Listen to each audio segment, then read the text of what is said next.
Hello friend, how are you? Today, we will make such cartoon pictures just one click.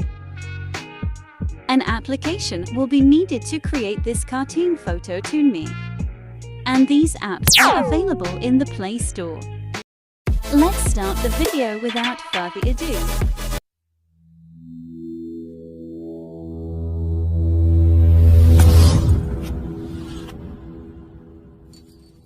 There is so much more that can be done in apps, not just cartoon photos. Today I can only show cartoon photos or the video will get bigger. Then select the photo.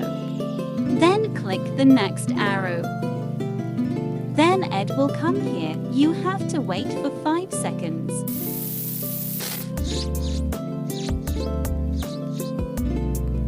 Then wait another 15 seconds for processing.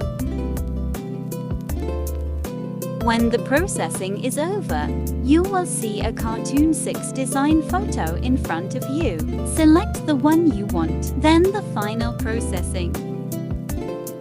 Then you can enter your name here. Then set the name to one side. I don't need to be able to add more art or GIF here, so I will save so you will see an icon of share at the top. Click there. Then the photo will be saved. But one problem is that there will be a much larger watermark. But no problem. My previous video showed how to remove a watermark in a simple way. Hey, I will give the video link in the description box. And if you like the video, do a like and subscribe and stay tuned.